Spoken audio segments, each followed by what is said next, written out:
I just wanted to share a quick little behind the scenes. Today is Sunday, and when I came to a panel on Friday, they made an announcement saying no one can film any of the panels for like the whole weekend. So I didn't bring my good camera, and then they didn't make that announcement today, so I apologize, but I filmed the entire panel for Critical Role on my phone because I'm like, there's no announcement. I am a greedy goblin for anything Critical Role, so I filmed everything on my phone. I'm sorry if the audio is bad. I'm sorry if the picture is bad. I'm sorry I was way back in the back without a tripod, but enjoy. Yay!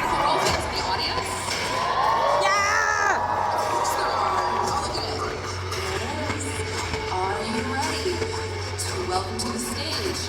There is Carazo.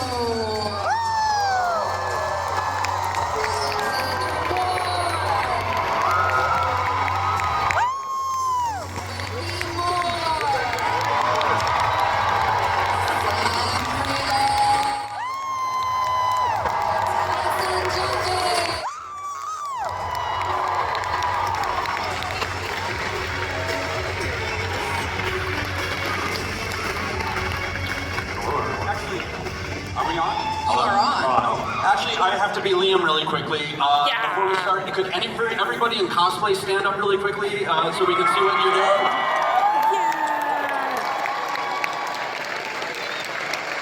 I need cosplay.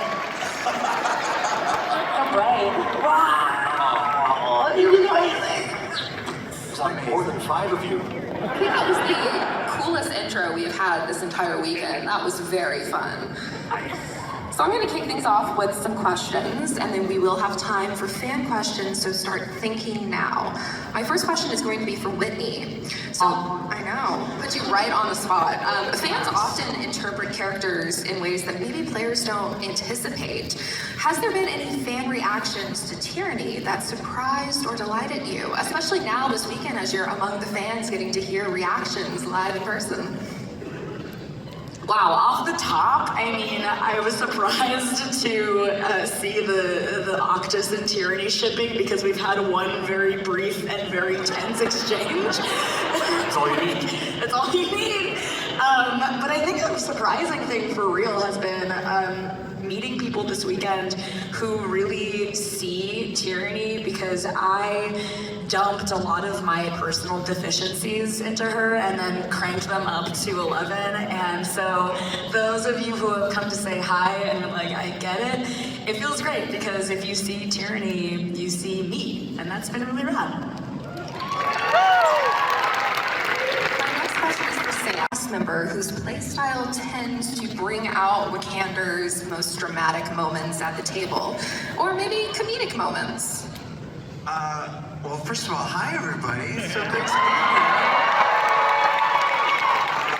You're all beautiful and wonderful, and we hope to see you downstairs later in person.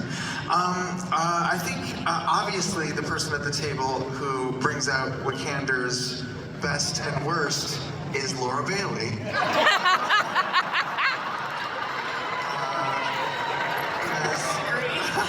Because she hates me, and I hate her, and it's great. It's great. But a strong second would be Whitney.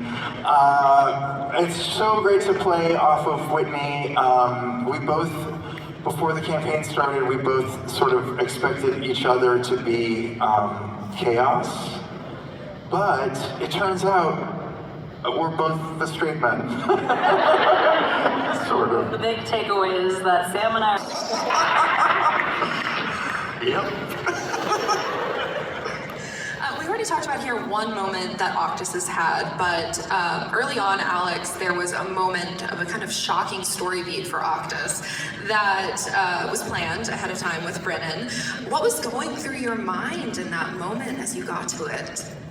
Oh boy. So yes, I had planned initially to be dead at the start of the campaign. And then Brennan, while I was in a bookstore, texted me and was like, what if I kill you on screen? And I was like, hell yeah, I do that.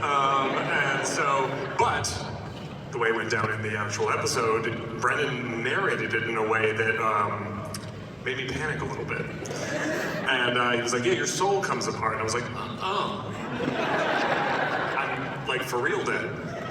I gotta make a new character. And I left the stage, and it was a wonderful experience because even though I knew it was happening, the way he did it still surprised me, and I absolutely loved it. We love a good surprise in the midst of a campaign. Louise, coming to you now,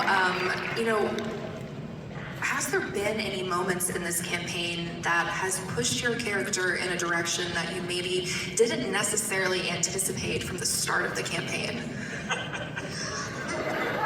Oh boy. I feel like that's constantly happening. One of the things that I said about Azune that made him different from Xerxes was how changeable he is, how much he can be influenced by the people around them. And I'll say, I already have evidence that this one over here is definitely leaving a mark on him and affecting his trajectory. But I'd say, all the schemers that I've spent some time with are having an effect on who he's becoming. And it's really fun. Can't wait for you guys to see that. So dramatic. Very excited for that, and I think a lot of people in the audience are excited. Everybody's more or less caught up, right? So like no spoilers there, it's all good. We just started, so we just have to be careful because we just started. No spoilers. Coming to you now, Taliesin, I love your stylish, so slight museum curator. Very, very fun. But how did that character come about? How did you kind of develop him and some of the twists and turns that we've seen? He's not like a couple of my characters. He started with math and my disappointment of things that were not available in the game of some kind. I know it's just sometimes you're like, why can't I do this? Oh, I can just make up whatever I want. It was a French short film, but I think the best thing for most people is Borderlands. Because you can get guns that are like irritated by you or like have a lot of commentary, and it was like, I would love a warlock patron that was just like a sword, like doing a warlock patron that's just an object that's there to irritate you and you can't get rid of. No like crazy god or devil, just this thing. And we're like, what if I could just play the thing? I just want to be a conscious object. That would be insane. And I assumed it wouldn't work, but somehow it's working. It's definitely working. Now we're going to come back to Whitney once again. If Tyranny were to open a business, what would that business be? Or would it be a front for something? This is a dangerous question. Yes. Completely sincere. Actually, the initial idea for Tyranny was that she was sort of like an Etsy witch. And I feel, because she is at her core a lover girl and a yearner, I feel that she, and maybe there's room for this in the campaign, I feel like she wants to curse your ex-boyfriend or maybe eat them. I don't know. She would have some sort of grift where she'd be like, yeah, this person cheated on you, I'm gonna get him. I think that definitely needs to be worked into the campaign.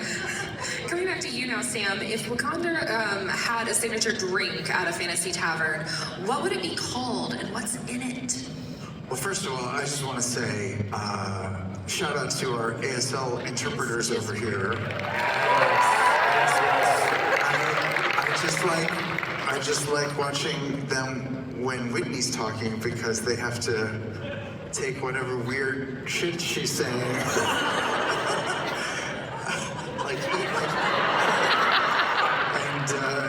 and eating ex-boyfriends and stuff. And I love it. Anyway, I've forgotten the question, but I think it was something about what drink would Wick want to order. Obviously he doesn't touch alcohol because alcohol dims the spark and extinguishes the light. But I think his signature drink, just knowing his personality, would be lukewarm water. Oh God.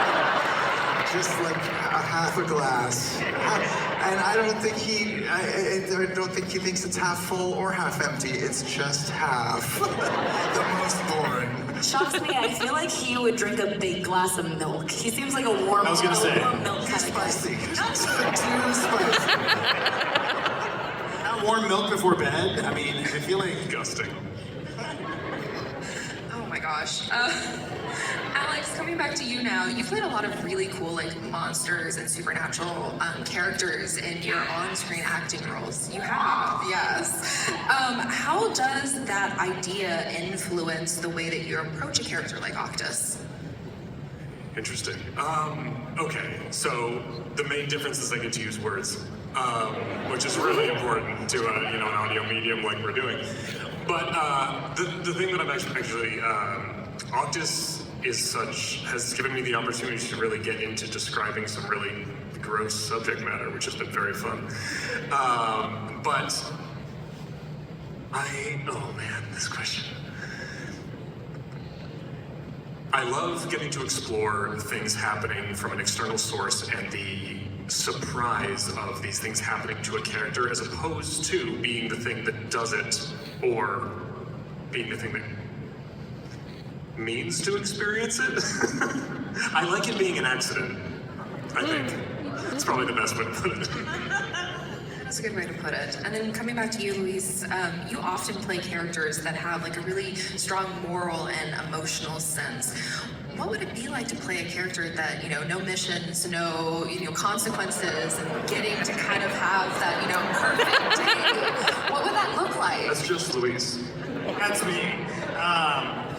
Oh man, it depends on the character, I guess. I think like Azune, I don't know if he's given himself the time to be like, what does a day free from responsibility look like for me? I mean, I would love to. I'm very whimsical. I keep telling people, I'm not really serious. I'm super whimsical. They never believe me. They don't believe me. So like, if you let me play a character where I get to just like run wild and free, I don't know if you can. We can't put that on the screen. I don't think. I think Azune, or maybe we could. I don't know. If he were to be like be free, I think it would be disastrous. And it would have to be influenced by somebody else. Maybe a certain demon would be able to bring that out in him and find that kind of freedom. Get me alone in a room with Azune. How dare you? Okay, let's switch spots. Hold on. And then coming to you now, Taliesin again, you've played so many iconic characters across all of these campaigns, Percy, Ashton, there's so many. What has this campaign kind of set the rest of them apart? What about this campaign has been different for you, maybe fun challenges? I got a taste of how Brennan likes to play his games during Downfall. If anyone, you totally should watch the Downfall movie. It's so good. All of his history games are great. And he has a way of weaponizing your character build on a level that I was not prepared for. And it's just, if you tell him what you want, he will give it to you in the worst possible way. So knowing that, I was like, what do I want him to torture me with? And we're like, what aspect of my damage? Oh, depersonalization. This is a great idea. And also, I miss being a little like I haven't played a bitchy character since Percy, and I was like, I want to be a little shitty. So it was a mix of that. That's a good way to play it. Now, are you guys ready for like some fan questions? Ready to hear? I'd love to. Microphones close to locations Love each other. No. Fight for our attention. All those and these are fine. What's your name and what's your question?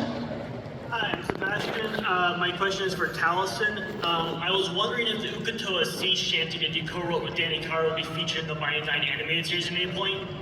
Did I go write that? I'm trying to remember. That was in the middle of, was that like COVID? I have no memory. Oh man, it should be. I know the answer to that. Tell me nothing. Unfortunately, the question was not asked to me. Tell me nothing. God, I hope so. But season 2 of the Mighty Nine animated series is fantastic, and we were just working on the mix of the episode that song may or may not be in. We have a season 2. We have No one's called me for that. I don't know. I didn't even know TV existed. Thank you for your question. That was fantastic. Thank you. We're going to come over here now. What's your name and what's your question? Hello, doctor. Somebody please help with the microphone. Thank you so much. Thimble knows a thing or two about being short, so. Did you switch sizes with the doctor? Hi, I'm Holden. I'm from Rockville, Maryland. My question is, what's your least favorite D&D class? This is to everyone. Wild Magic Barbarian. Next.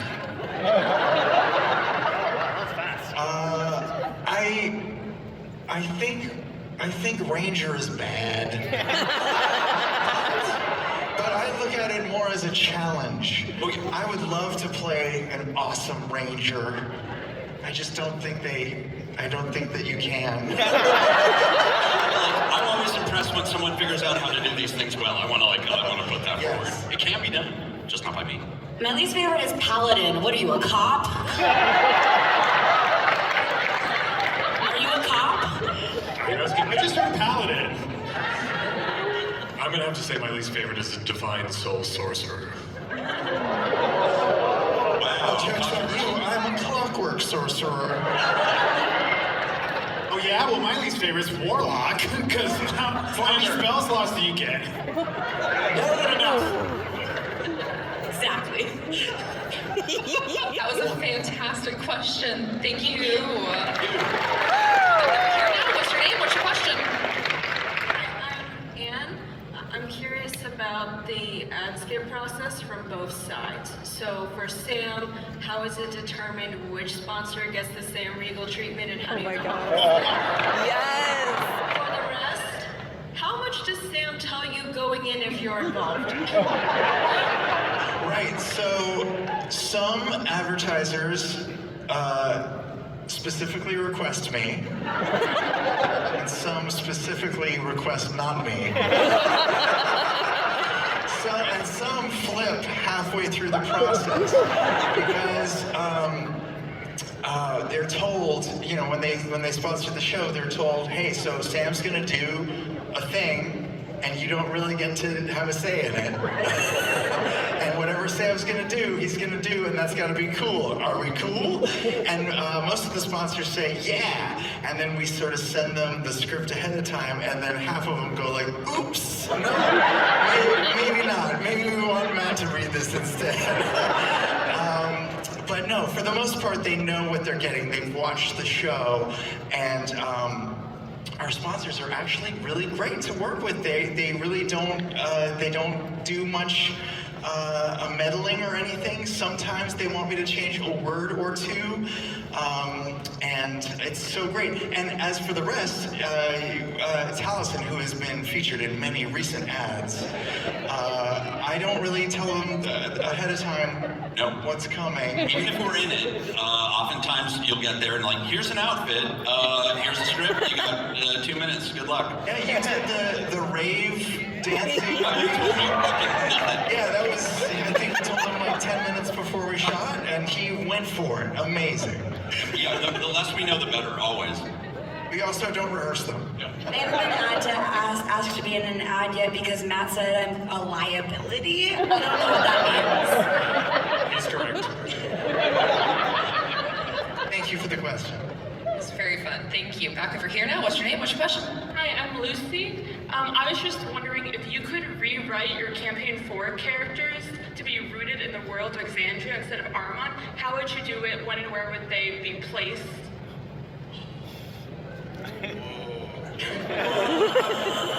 Whoa. Interesting. I would want Tyranny to be friends with Jester. I think I would hate Caleb. I would have to be in the Empire because it's the only thing that really makes sense. Yeah. Horrible. I think Wick would probably be stationed in Vasselheim, where all the religious-y folks are, and even there, everyone would be like, ooh, this guy's taking it a little bit too far. I think I'd like Azune to be from Marquette.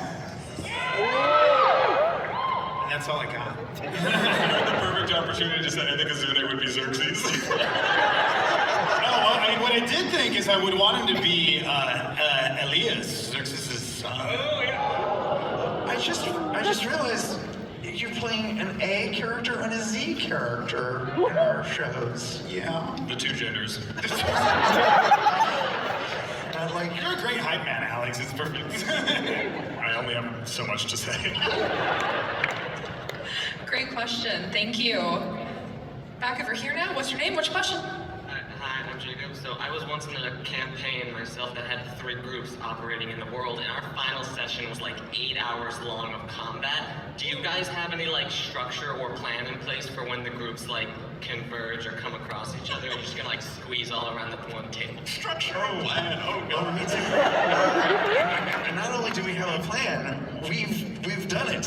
We just shot those episodes last week. That was a lot. There's no plan. You'll see it in a few months.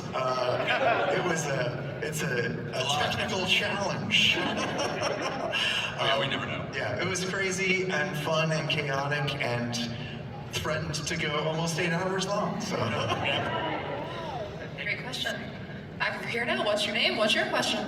Hello, my name is Marina. I was wondering, there's a lot of deeply emotional parts across all of your campaigns, like people are crying. Are there any parts that like stuck with you, or was it really hard to like not have that linger after like a scene or something like that? It stays with you. Definitely. Yeah, I had in Divergence when I was Crocus. The scene where Brennan narrated the children coming to hug me after a big fight was a completely unplanned, kind of emotional moment for me, and it stuck with me at least for the rest of the day. It was an incredible moment, and I had no intention of crying during that moment, but it just flowed out of me. The technical term is bleed, I believe. Yes. Character bleed. Yes. Confusing with actual bleeding. There's something that I think is practiced really well in the TTRPG community, because there's a term for it called bleed, like Taliesin said, that I wish was a part of actor training in general, because you gotta have like an exit strategy. You know, it's fun to dive into that. It's cathartic, and I love it. But you know, it can be overwhelming sometimes, and so there is an exit strategy that I think can be employed to get you out of that world and out of that thought process back into yourself. And I learned it in this, and I apply it on my scripted stuff, and it's been pretty awesome. How do you do it? How do you do it? What do you do? How do you do it?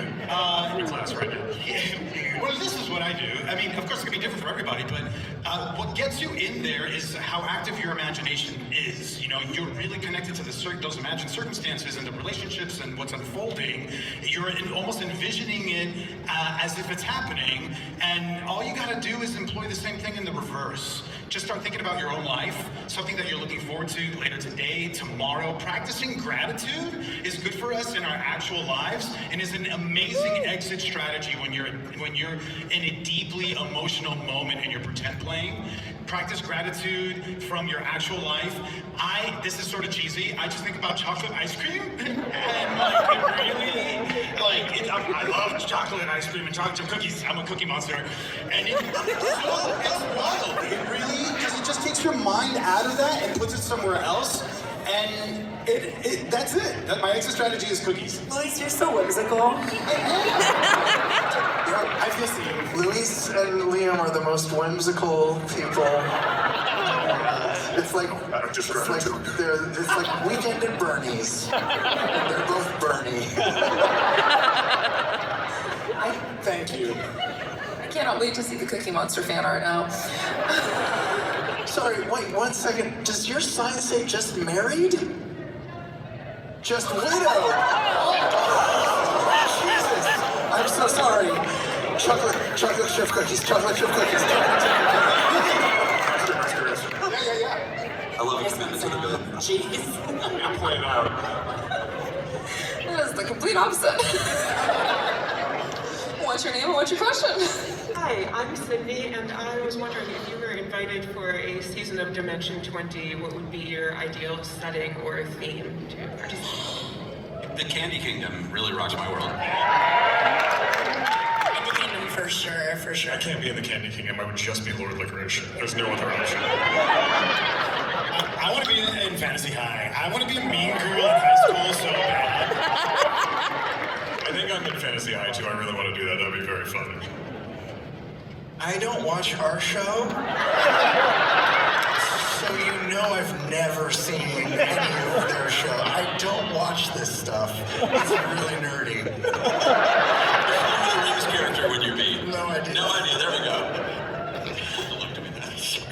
That was fantastic. Thank you.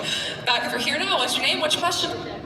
Hi, I'm Sullivan, and my question is for Taliesin. You've mentioned before that you would sometimes have thoughts of Percy during Campaign 2 as you were playing Caduceus. Again, going to what you said about missing playing a bitchy character. So I just really wanted to ask, during the dinner with Trent Ickathon, did you ever have a Percy thought of like, oh, what Percy would have said to take that dick down? I will say I had just come from therapy. Not even kidding. Dealing with a bunch of stuff that actually Whitney had brought up in my life. Thank you very much for that. Not the first time I've mentioned in therapy. You're really good at pointing out a lot of obvious trauma. I really appreciate it.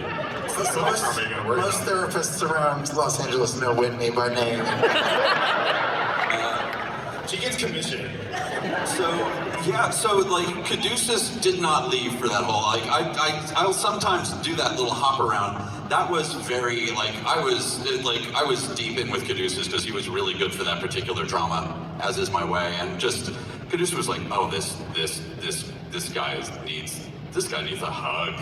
When was the last time this guy had human contact? Because it shows. But yeah, great question. Thank you. Thank you. Back over here now. What's your name? What's your question? Hi, my name's Andrew. I want to ask you all about what goes through your head when you choose to do something that's counterproductive for the party, but makes sense for your character. Sam Riegel. You like to build this into your characters like FCG and not, which I love. Taliesin, I think about you like grabbing the Titan shard. Octus, I'm wondering how many times you will let people try to kill your family before you do something like in campaign 1. Just really want to know, like, when do you make that decision? What goes through your head? Everybody gets one.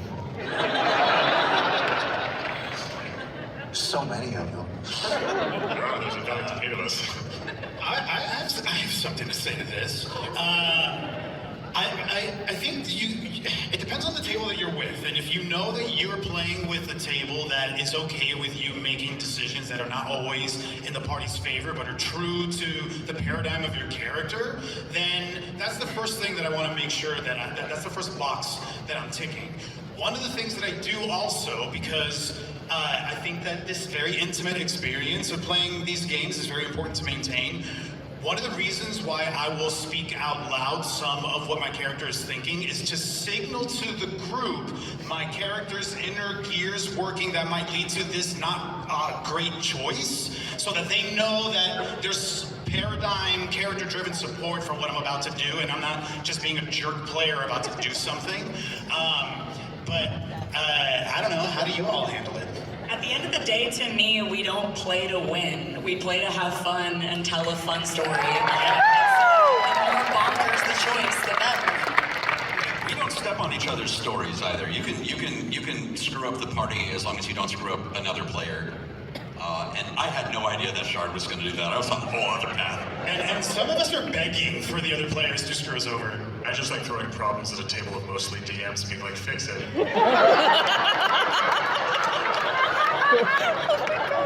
Absolutely. Great question. We're going to be back over here now. What's your name? What's your question? Hi, my name is Kalina.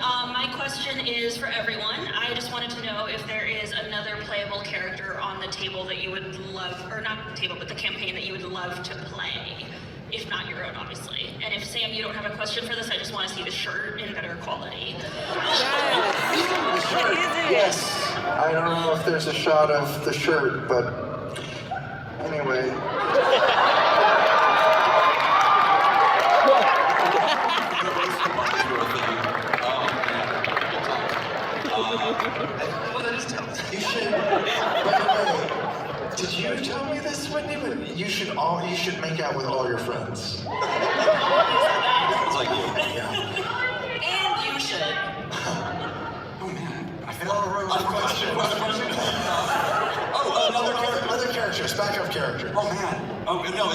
characters in the game, other people's characters. I want to be Bayless. Oh, I was just gonna say that. I think Murray is so cool. Her tooth gems and her fingy. I love the way Murray should filter out. Thimble, weirdly for me. I'd love to play Thimble. She's fierce. Robbie's character, Cadigan, because you don't have to say anything. I was just thinking the one I was gonna say. I'll play Julian. I want to be a jerk and get away with it constantly. Excellent picks. It's true. You know what? When we first rolled our characters or had those first meetings where we were introducing our characters, I had written down in my little notebook, annoying character with thick Spanish accent who hates everybody. And then Matt did that, and I was like, uh-oh. Those are great picks. We're gonna go back over here now. What's your name? What's your question? Hi, I'm Ellen. If you could add a fourth table to campaign 4, what would it be called and what would their goals be? It has to start with an S. Seekers, suckers. They're all gullible idiots. It's just a whole table of Robbie and the Boy Wonder. Nothing's gonna beat that, I don't think. Oh no, that's too good of a ball. Oh my god, yes. The suckers table. Great question. Back over here now. What's your name? What's your question? Hi, Ken Williams from Manassas, Virginia. Real quick, so I've been watching for a while. Your acting skills gone from really good to giving Shakespearean acting troupes a run for their money. Is that just through natural progression by doing it every week for 10 years, or are there a bunch of classes or schooling that you do? We were always that good. We're just working harder now, I feel like.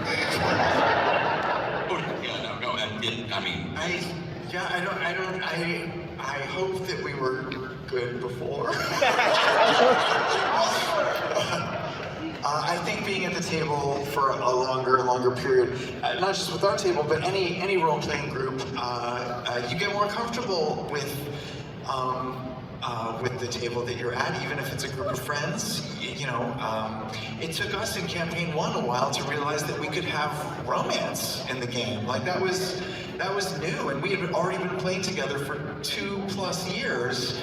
And that was exciting and new. And when characters started leaving or betraying or having evil thoughts, like all that stuff was new. And so every campaign brings new discoveries about how we like to play and what's possible in these games. And so we just get more and more comfortable. Now, thank goodness though, we have these folks and also Robbie and Abria who are there. It's new again. Everything feels new and fresh, and it's a really great kick in the pants to not fall back on our old patterns and our old styles. So it's been so great in campaign 4. Great question. Thank you. Back over here now. What's your name? What's your question? Hi, I'm Stacy. For Sam, do you know how many times I rewatched Scanlan changing genres of music? Like when he's introducing Vox Machina, it flabbergasts me every time. Did you study music first and then go voice and acting, and everyone, the amazing transitions between the characters' vocals, between the different, shows, just blows my mind. Did you guys literally go for voice coaching and acting? I've been doing music and singing my whole life. I was born here in Washington, D.C., and I did local. My first show, I was 6 years old. I did Charlie and the Chocolate Factory. I was at Oompa Loompa at the Trinity Community Theater here in D.C. And I did dinner theater all over Northern Virginia and Maryland and stuff. I also did Les Miserables here at the Kennedy Center. It is just the Kennedy Center.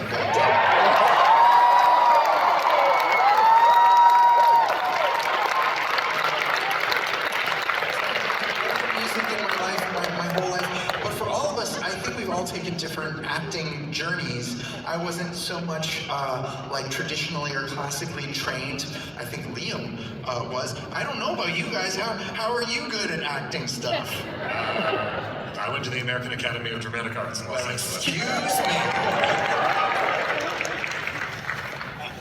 I like being in class. I've taken a lot of acting classes. Some of them were quite bad, but some when you find good ones, they really transform you. And luckily, I found a few of those. I was in Birdemic. The best acting class there ever was. If you haven't seen it, guys, I think it's on Prime Video. It's called Birdemic, and it is a great movie. Best movie of all time. It's so fucking good. It's so good. Yeah, I was a child actor and then went to Crossroads School of performing arts and took classes for years and years. And oh yeah, you work at it. And I sang for a while too, professionally. You still do. Do it now. Yeah. After 2 days of this? Oh hell no. My voice is dead. But yeah, we did a Christmas album, so that's what music did. Yeah, it's a good album. Listen to the Christmas album. It's really that song. It's awesome. Thanks for what you do. Very much. Thank you. Great question. Back over here now. What's your name? What's your question? Hi, I'm Void, and I kind of have a mechanics weird question. Since Taliesin, you play a sentient mask, what would the effect have on Octus if you were to put the mask on? Great question. I actually genuinely do not know. I don't know. That would be up to Brennan, because I have made a lot of rules about how the mask functions and how it works, and there's just no way to, I'm constantly updating it with Brendan so that it's fair and getting rid of, tricky, putting a bag of holding on an arrow kind of pull. None of that. I want to be, I don't want an OP character. I have no idea, but boy, I want to find out now. What happened? What keeps you animated? I didn't watch our show, so what moves you? How are you alive? I don't know either. Tasha had a hand in it, and both Belair and Murray had a hand in bringing me back in weird ways, but I think, as far as I'm aware, which is not very much, I'm connected to the Stone of Night song somehow, but we don't know what that is or what it does. I want to find out. I welcome oblivion. Put the mask on my face. I actually know the answer. I absolutely know the answer to that. Normally it's soul. The mask is normally a soul bond, so I don't know. And I don't have one anymore. Yeah. I will say that Brennan has provided the answer. Are we dumb? I'm just not paying attention. Brennan has provided it to Louise just to spite all of us. I'm very excited now, so we'll find out. All right, this is the mystery. So much news to everyone up here, right? Over here now. What's your name? What's your question? And thank you for yours. Haley, I actually have a question. Oh, I think we're going over here. I'm so sorry. We're pinging. Hi. Actually, maybe they should both ask their questions at the same time. Hi, I'm Jenny. I'm from Bel Air, Maryland. And my question is, what is each of your characters' greatest fear? I mean, mine kind of happened. I got killed by my brother and they took my heart. That's, that sucks. Being alone.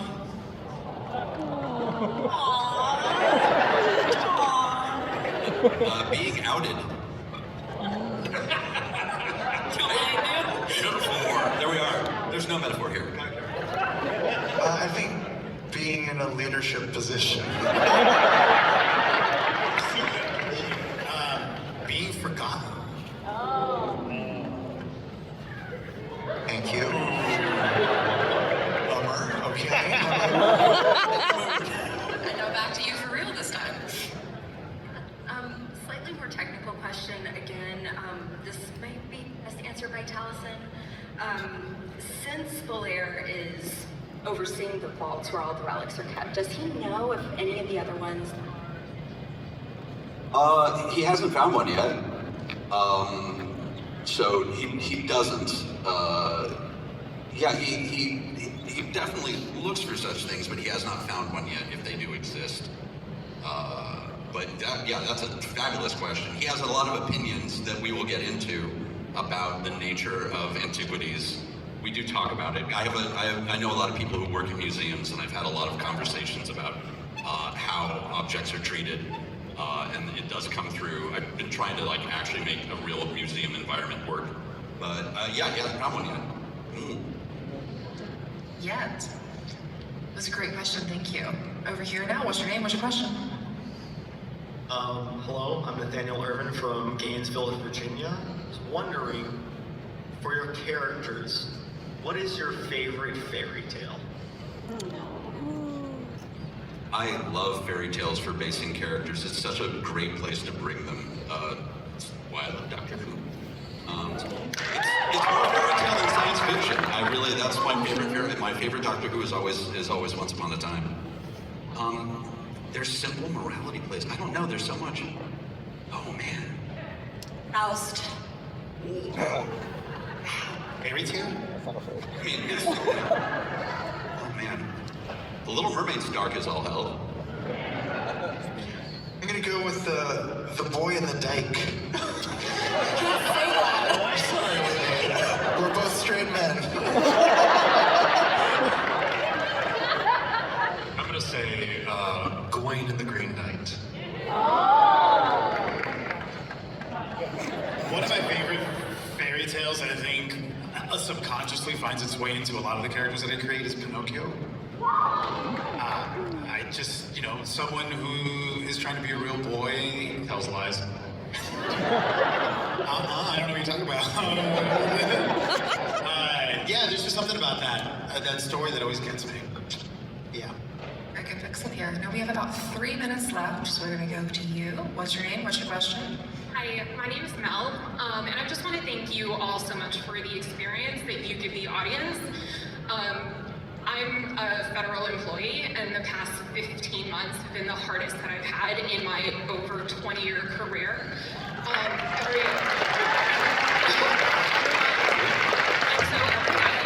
husband and I curl up on the couch after putting our son to bed, and we watch a little bit of your episode from the week. And that little bit of escapism, I think, has positively impacted my own mental state. And so, just thank you for that. But you've also impacted my kindergartner, Mr. Sam Riegel, because his favorite TV show is Wally Kazam, particularly episode 46, in which you voiced Ted the Bed. So, part of the reason why the storytelling is so impactful is because of the level of depth that you bring to all of your characters. So how do you approach building characters for the complex, long-form live play versus the shorter bit parts that only have a couple lines but may also influence your audience? Well, for Ted the Bed, I spent years sleeping in beds to study and prepare myself. How do we prepare? Is that the general question? Boy, it's so hard. I don't know how you guys do it, but I just have conversations with myself in front of the mirror a lot to try to see how these characters talk and how they would react to different circumstances and stuff like that. But it's really hard to plan anything. So much of it just happens at the table, and you just kind of gotta roll with it. I'd say, for me, half my character is thought out before we start playing, and then half is just decided in the moment based on my friends. And that's a wonderful way to live life too. You make plans, but then you go with the flow. And it's served us very well. Very much agree about you guys. Yes.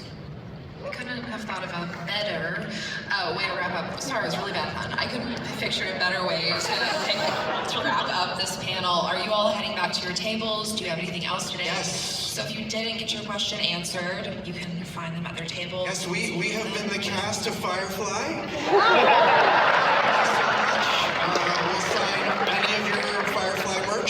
meet us downstairs? I think we'll have a quick lunch and then we're going to be straight down the road. Yeah, we'll see you guys down there. Excited to see you.